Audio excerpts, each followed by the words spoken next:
Bonjour, bienvenue sur ma chaîne JKL, le français à portée de main. Aujourd'hui, nous continuons le niveau B1, à savoir la leçon 3. Je vous ai préparé une compréhension écrite d'un article que j'ai pris sur le net sur franceinter.fr. Ce que je vais vous demander, ça va être, avant de regarder toute la vidéo, de lire l'article. Je vais vous mettre le lien dans la description de la vidéo et également je vous ferai un copier-coller de tout l'article et des questions que j'ai écrites au tableau. J'aimerais bien que vous lisez avant l'article pour que vous puissiez comprendre mieux la vidéo. Regardons d'abord les questions auxquelles vous devrez répondre. Il y a 8 questions. D'abord, la question 1 porte sur le thème du document. Je vous donne pour cela 3 propositions. Proposition A, l'égalité dans l'accès au logement social. Proposition B, la difficulté à accéder au logement social. Et la proposition C, le modèle HLM en progrès. Question 2. Qui a moins de chances d'obtenir un logement social? Donc vous allez répondre à cette question. Question 3. Citez les 6 associations de lutte contre le mal-logement. 4. Combien de demandeurs très défavorisés sont en attente de logements sociaux? Donc bien sûr, quand il n'y a pas de proposition ni de vrai-faux, vous écrivez une phrase, vous répondez à la question. Question 5.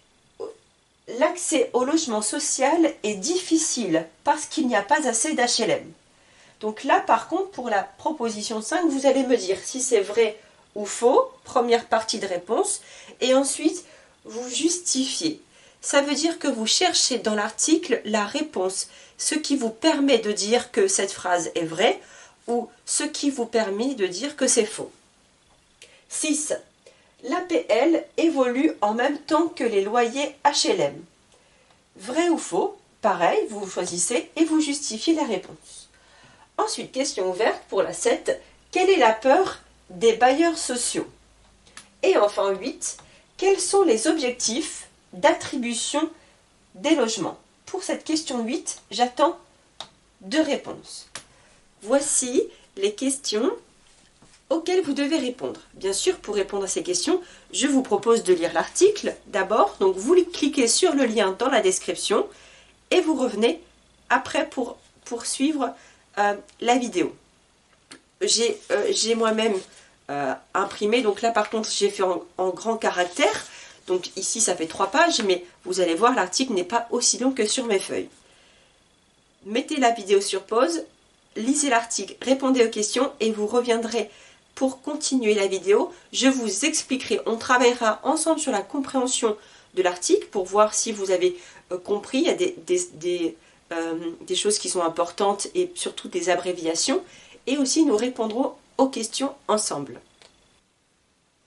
Alors, comment avez-vous trouvé le texte, l'article du site? Est-ce que vous avez trouvé facile, difficile, moyen? Est-ce que vous avez réussi à répondre aux questions? Ce que je vous propose maintenant, c'est de comprendre ensemble, de travailler la compréhension du texte, de vérifier effectivement certaines informations dedans, notamment des abréviations ou des sigles, et nous répondrons aux questions pour vérifier justement si vous avez tout compris.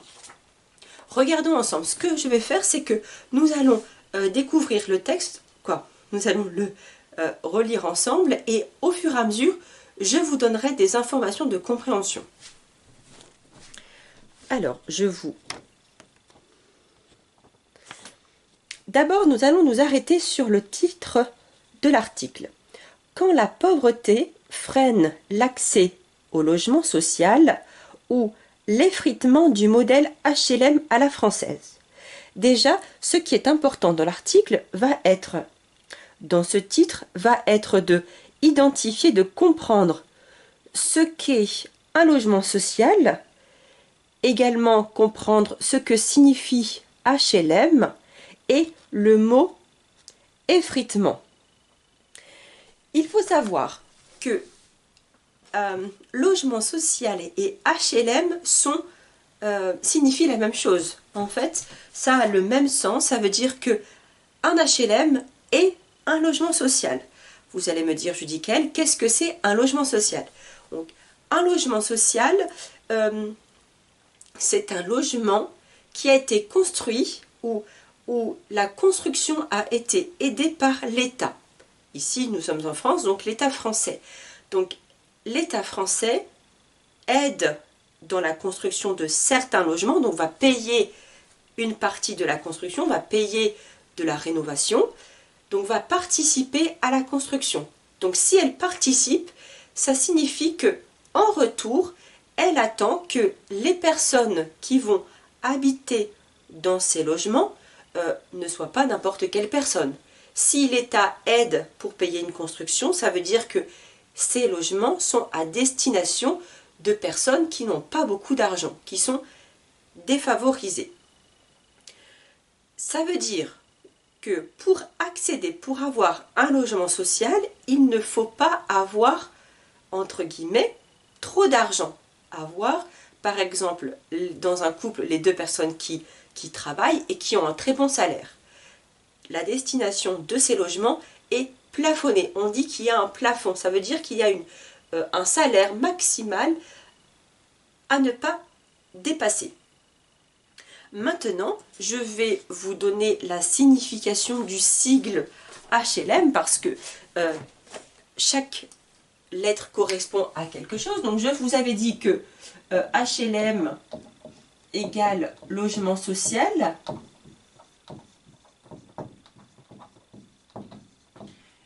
Donc, H, habitation. Donc, habitation égale logement. L, à loyer, M, modéré. Loyer modéré, ça veut dire que le loyer dans l'habitation sociale, dans le parc social, va être moins élevé que dans le parc privé. On va comparer le logement social avec le logement privé. Le logement privé, c'est un logement qui appartient à un particulier. Donc je vais louer un appartement ou une maison à une personne. Ici, le logement social, je peux aussi louer l'appartement ou une maison à une personne, mais vous vous souvenez, cette personne, elle a été aidée pour la construction du logement ou elle a été aidée pour la rénovation. Donc à partir du moment où l'État aide, en contrepartie, le propriétaire va prendre des personnes qui ont des ressources, ont des salaires pas très élevés. Donc, logement privé, logement social va être tous les groupes d'habitation. Le logement social va être tous les grands groupes des bailleurs sociaux.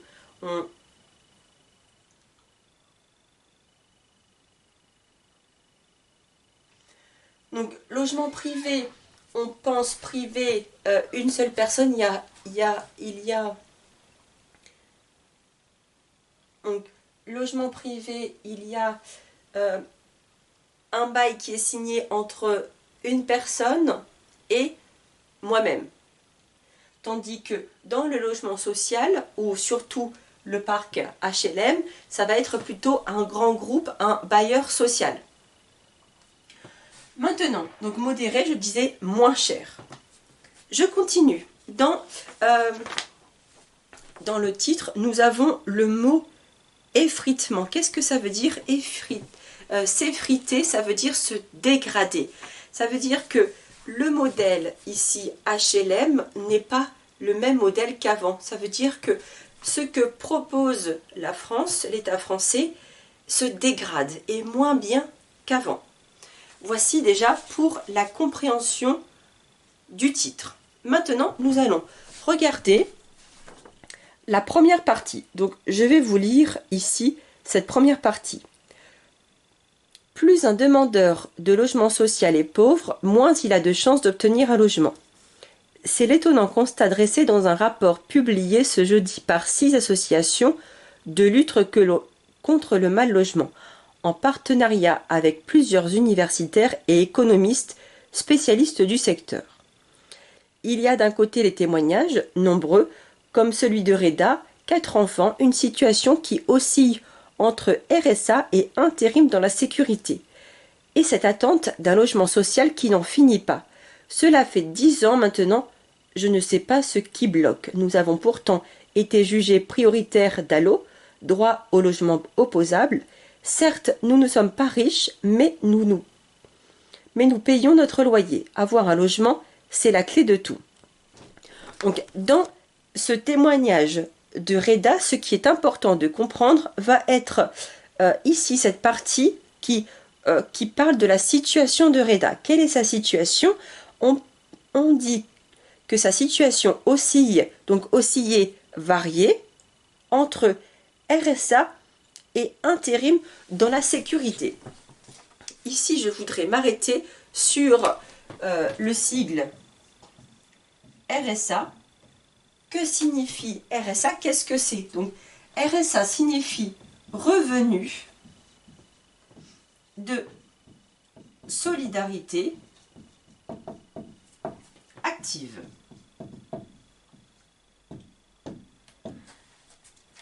Le revenu, c'est ce que l'on perçoit quand on travaille.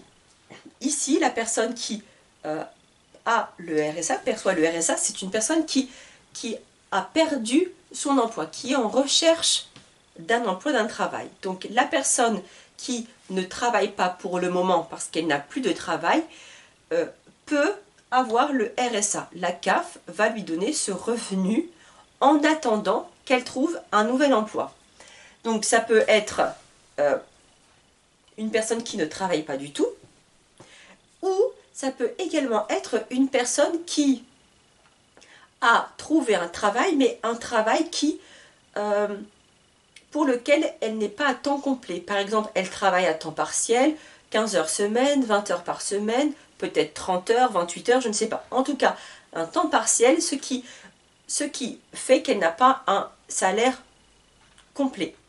Donc là, le RSA va être un complément. Elle va avoir son salaire, parce qu'elle travaille un peu, et elle va aussi percevoir le RSA pour compléter son revenu.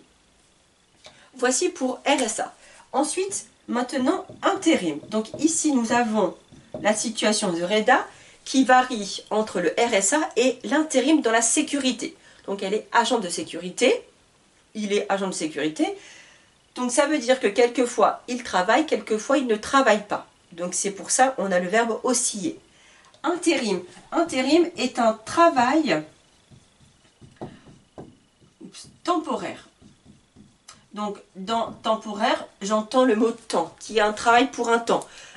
Travail pour un week-end, une semaine, peut-être un mois. Donc c'est pour une certaine durée, une mission, parce que l'employeur, l'entreprise a besoin de quelqu'un pour une courte mission. Voici pour la situation de Reda.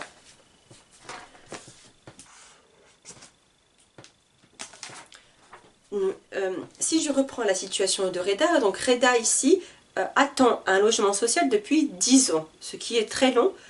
Il ne comprend pas pourquoi il ne trouve pas de logement. Maintenant, on poursuit. 30% de chances en moins d'obtenir un logement. Et puis de l'autre côté, les statistiques, que disent-elles? Les demandeurs de logement HLM les plus défavorisés ont-ils la même chance d'obtenir une place dans le parc social? La réponse est non. Pendant un an, universitaires et spécialistes du logement ont compilé et analysé ces données à la demande de l'association Habitat Humanisme, du Secours catholique, de la Fondation Abbé Pierre, d'ATD Quart-Monde, de Solidarité Nouvelle pour le logement ou encore d'ALLO. Le résultat doit pour le moins nous interroger, explique Manuel Domergue de la Fondation Abbé Pierre. Toutes choses étant égales par ailleurs, on découvre qu'un allocataire RSA ou une personne qui a des revenus très instables a en gros 30% de chance en moins d'obtenir un logement HLM qu'une personne qui est au SMIC par exemple. Or, le rôle du parc social n'est-il pas d'accueillir les plus pauvres? Donc ici, dans cette partie d'article, nous avons plusieurs informations. D'accord? On parle ici des personnes qui ont moins de chances d'accéder à ces logements sociaux. Qui sont ces personnes? C'était une question. Ensuite, on découvre également qui a fait cette étude. Quelles associations ont établi ce constat. Et une remarque de Manuel Domer, qui travaille dans la Fondation Abbé Pierre, il parle des personnes avec des revenus très instables. Alors, qu'est-ce que c'est revenus très instables? Ça veut dire que la personne va travailler peut-être 1 mois, 2 mois, et ensuite elle ne va pas travailler pendant 6 mois.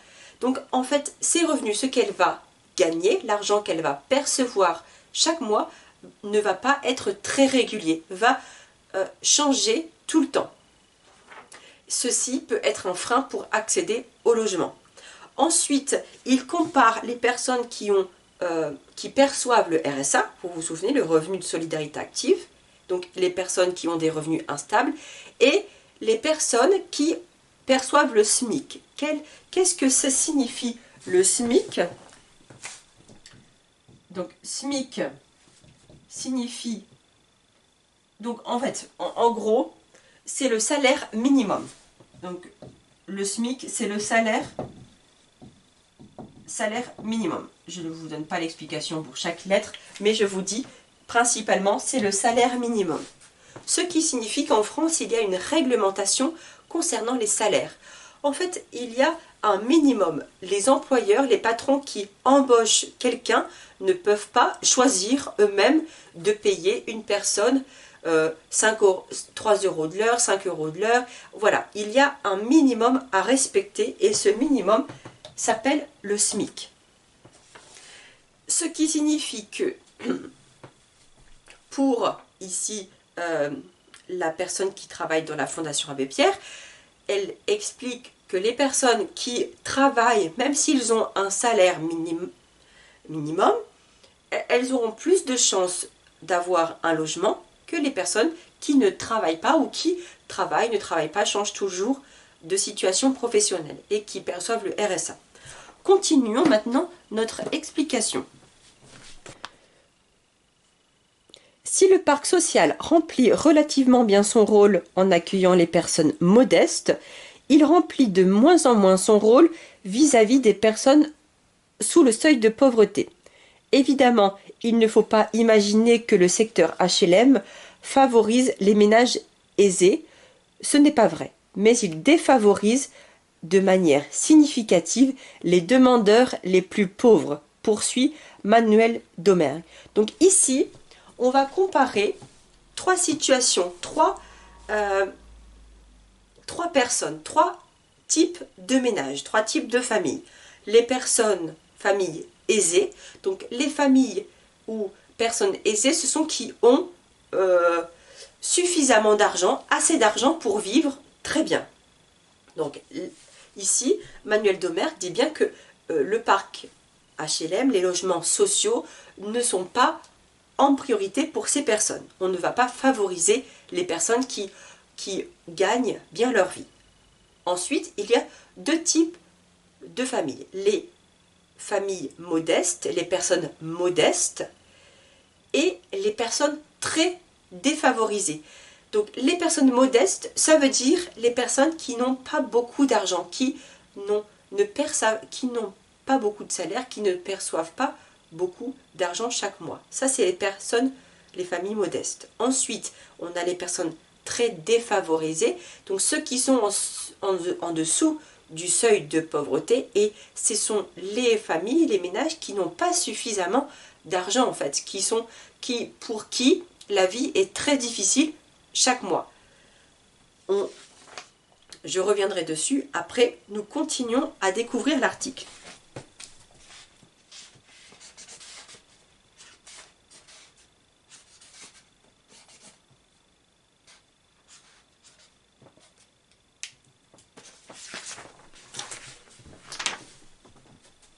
Pour terminer cette première page, or, ces demandeurs très défavorisés représentent environ 1 million de ménages en attente, chiffre de 2017, Selon le rapport, un ménage pauvre sur deux est donc obligé aujourd'hui de se tourner vers le parc privé. Des locataires qui subissent des taux d'effort très élevés, la loi des marchands de sommeil et des conditions de vie souvent indignes. Ici, il y a plusieurs choses qui sont importantes. Donc, je vous avais dit tout à l'heure un petit peu expliquer le logement privé. Donc ici, nous retrouvons le parc privé. Ensuite, les conditions de vie souvent indignes. Vous vous souvenez, si il n'y a pas assez d'HLM ou si on a des difficultés à avoir un logement social, à la place d'être dans la rue, on va accepter de payer un loyer plus cher, peut-être même plus cher et plus petit. Justement, dans ces marchands de sommeil, dans ces conditions de vie indignes, on parle souvent des logements à Paris. À Paris, c'est extrêmement difficile de trouver un logement et on peut trouver des logements qui sont soit dans des greniers, donc tout en haut d'un immeuble, ou au contraire dans la cave, en sous-sol, qui ne sont pas réellement de vrais logements. Donc ce sont des logements insalubres, des mauvaises conditions de vie. En plus, les personnes qui vont accepter parce qu'elles n'ont rien, ces logements vont peut-être habiter 3, 4 dans un petit studio et vont payer très cher. Donc en fait, cette situation n'est pas normale. C'est ce que soulève ici l'article. Je continue à lire avec vous cet article. Passons à la page 2. Parc HLM saturé, loyer élevé, APL grignoté. Pourquoi l'accès au logement social est-il plus difficile pour les populations les plus défavorisées économiquement? Pour de multiples raisons. Par manque d'offres de logements HLM abordables d'abord. Elle est liée à la faible mobilité résidentielle des occupants du parc social. Détaille Pierre Madec, spécialiste des questions de logement à l'OFCE. Dans les zones tendues notamment, il est de plus en plus cher de construire des logements sociaux. Les loyers sont donc élevés. Or, l'évolution du niveau des APL a été déconnectée il y a des années de l'évolution des loyers HLM. Plus récemment, sous ce quinquennat, les aides au logement ont aussi fait l'objet d'importantes coupes budgétaires. Les ménages sont également touchés par une plus grande précarité. Je m'arrête, je reprends ici. Ce que nous découvrons, ce sont les raisons qui expliquent pourquoi c'est difficile d'accéder à un logement. Déjà, si je m'arrête sur les gros titres, ici parc HLM saturé, il n'y a pas assez, c'est le maximum, on ne peut pas faire mieux. L'État français essaye de construire des logements sociaux, donc dans des villes où il y a beaucoup de demandes. Mais par contre, comme il y a beaucoup de demandes de logements, les terrains sont très chers, la construction va être plus chère. Imaginons, à Paris, ce sera beaucoup plus cher que si je construis un logement, par exemple, à Bourges. Donc la construction sera plus chère. Si la construction est plus chère, le loyer est plus cher. Maintenant, ce qui est important, c'est que dans cette partie d'article, nous parlons de l'APL. Donc les loyers augmentent, mais l'APL, par contre, lui, n'augmente pas, ne correspond pas à la hausse du loyer. Donc APL, qu'est-ce que ça signifie? L'APL est une allocation. Donc une allocation, on va percevoir de l'argent, on va avoir une aide. Donc allocation personnalisée. Donc personnalisé, ça veut dire en fonction de la personne. Donc dans personnalisé, on a personne. Chaque personne a des situations différentes et bien sûr l'APL va varier, va changer en fonction de la situation. Donc allocation personnalisée au logement.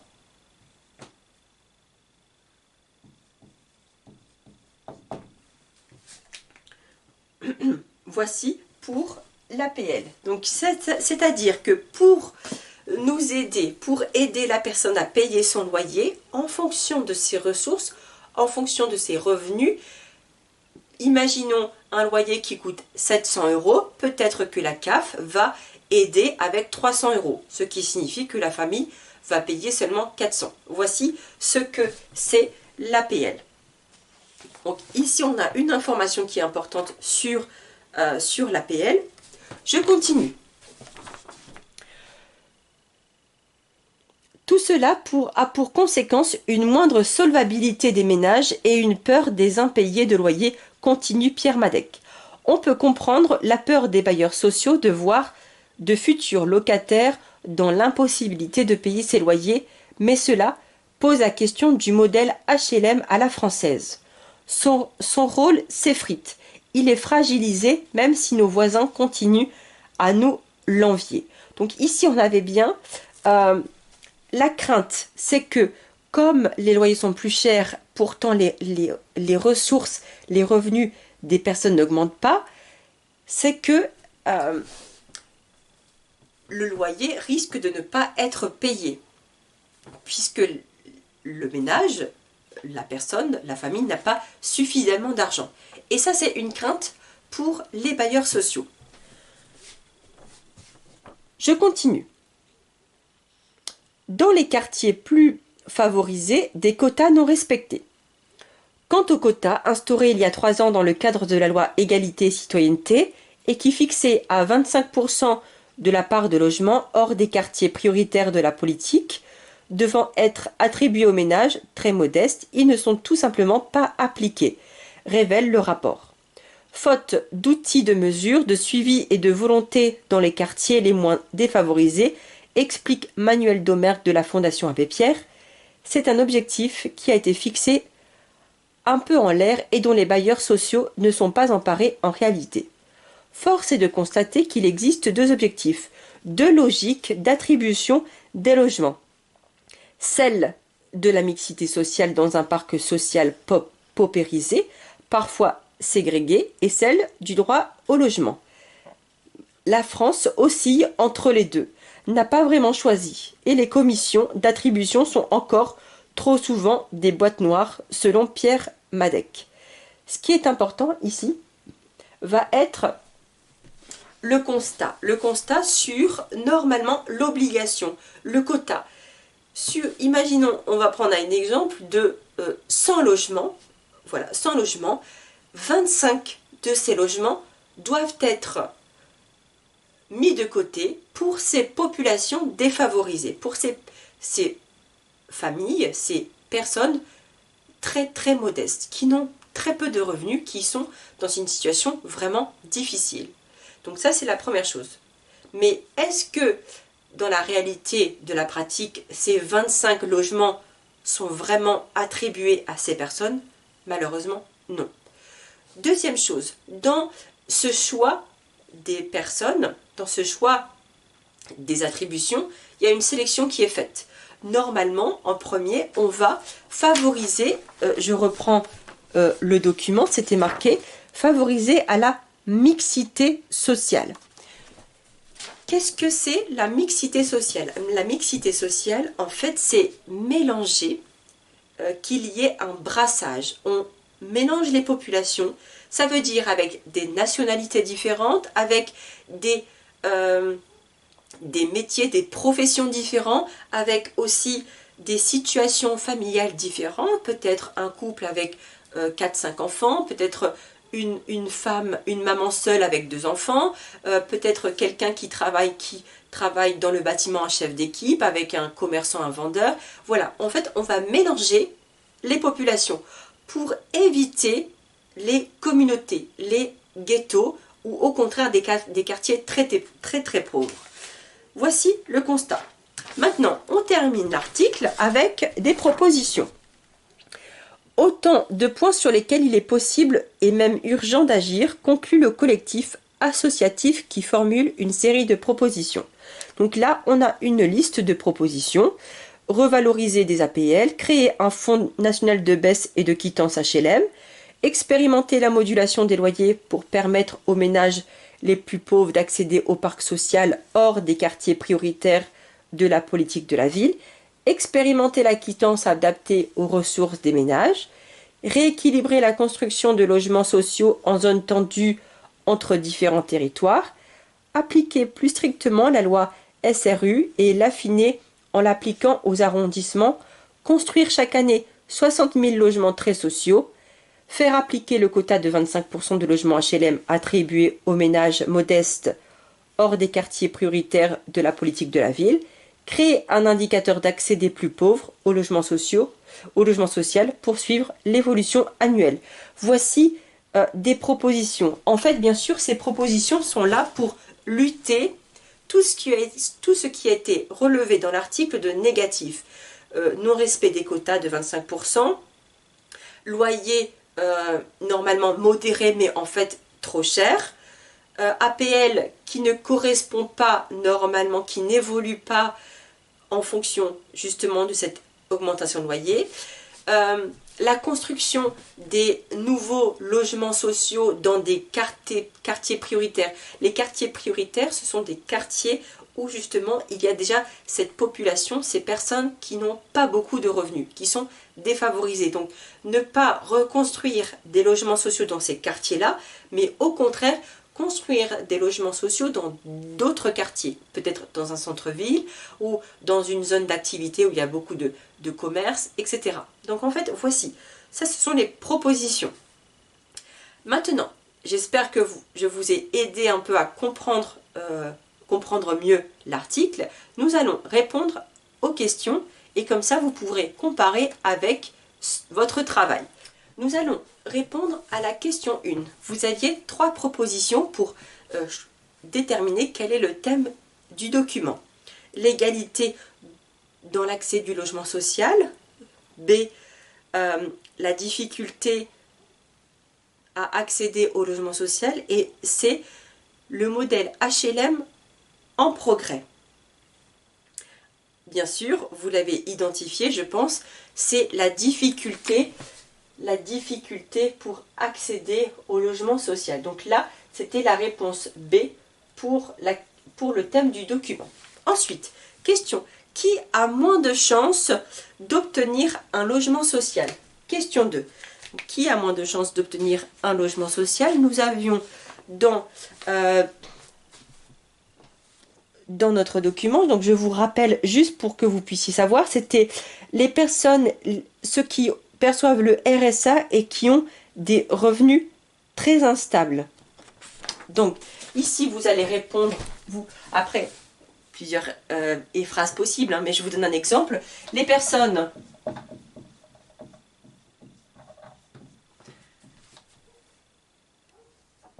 qui perçoivent le RSA ou qui ont des revenus très instables. Voici pour la question 3. 2. Maintenant, la question 3. Citez les 6 associations de lutte contre le mal logement. Donc là, je ne vais pas ici vous montrer sur le texte où c'était écrit. Habitat et Humani, Secours catholique, Fondation Abbé Pierre, ATD Quartier Monde, Solidarité Nouvelle pour le logement et Adelo. Donc ici, je vais commencer à écrire Habitation et Humanisme.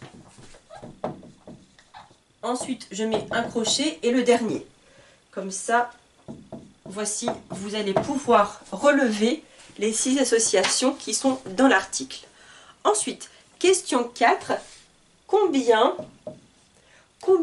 de demandeurs très défavorisés sont en attente de logements sociaux?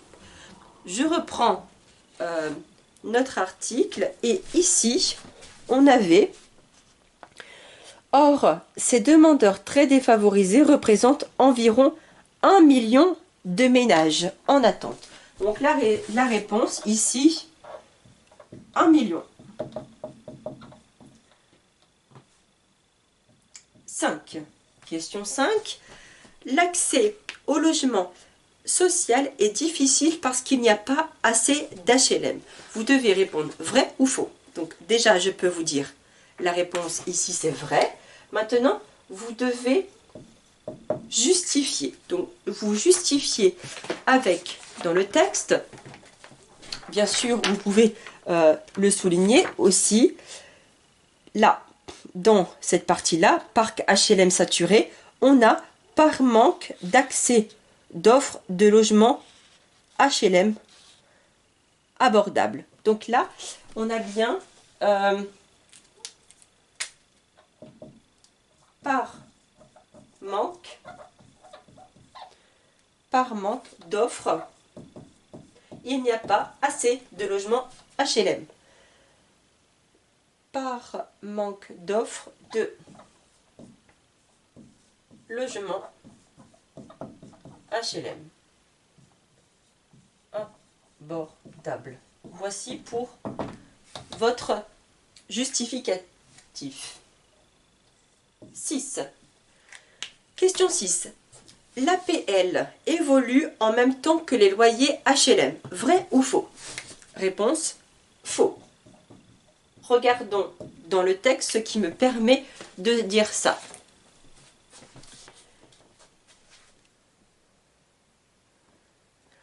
Je reprends. Donc on est toujours ici sur le même paragraphe. On avait, dans les zones tendues notamment, il est de plus en plus cher de construire des logements sociaux.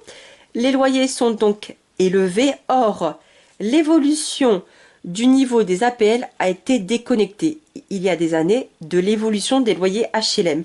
Donc ce qui signifie il a été déconnecté, il n'est pas en accord, il n'évolue pas de la même manière.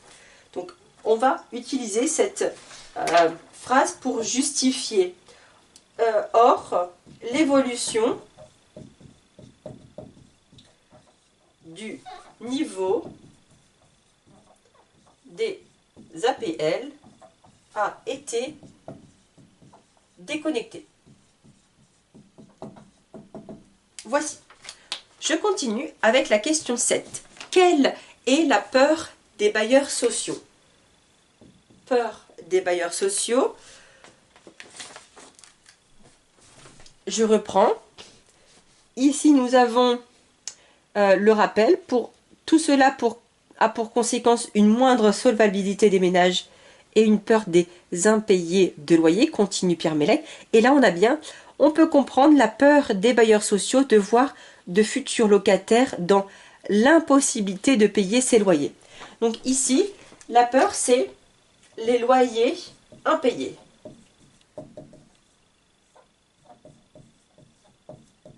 Que les locataires ne paient pas leur loyer. Et enfin, question 8. Quels sont les objectifs d'attribution des logements? Donc j'avais écrit que j'attendais 2 réponses de votre part. Nous reprenons ce document et nous avons ici, force est de constater qu'il existe 2 objectifs de logique d'attribution des logements, mixité sociale dans un parc social paupérisé, parfois ségrégué, et celle du droit au logement. Donc ici, les 2 réponses attendues, c'était mixité sociale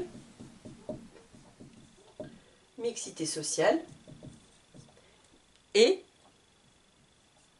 droit au logement. Voici les 2 objectifs d'attribution, les 2 logiques, les 2 critères d'attribution.